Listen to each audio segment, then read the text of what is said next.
ඉසුරු ලොකු හෙට්ටිආරච්චි වගේම දේශානී නිහාරා කියන්නේ අපේ රටේ කලා ශාස්ත්‍රය තුල මෑත කාලේ කාගෙත් වැඩිපුර කතා බහට සහ ආදරයට පාත්‍ර වුණු ආදරණීය තරු යුවලා.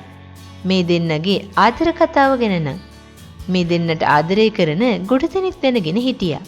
කාලයක් තිස්සේ බොහෝ දෙනෙක් බලාපොරොත්තුෙන් හිටපු ඒ සුන්දර කතාව ඊයේ නිල වශයෙන්ම මංගල්‍යයකින් කෙලවර වෙලා තියෙනවා. තමන් සහ දේශානී යුගදිවියට පිවිසුණු බවට වන මේ උණුසුම් හා සුබ ආරංචිය ඉසුරු ඊයේ දිනේ තමන්ගේ නිල ෆේස්බුක් ගිණුම හරහා රසිකයින් සමග බෙදා ගන්න පියවරගෙන තිබුණා. කිසිවෙකුත් නොසිතූ මොහොතක ඔහු මුදා හැරපු මේ ආදරණීය පුවතත් සමග මුළු සමාජ මාධ්‍යම උණුසුම් වෙලා තිබුණා. පුංචි තිරේ වගේම රිදී තිරේ හරහත් ප්‍රේක්ෂකයින් පිනූ ඉසුරු ලොකු හෙට්ටිආරච්චි කියන්නේ ලංකාවේ ඉන්න දක්ෂ වගේම ඕනෑම චරිතයකට අමතක නොවන සාධාරණයක් කරන ප්‍රවීණ රංගන ශිල්පියෙක්.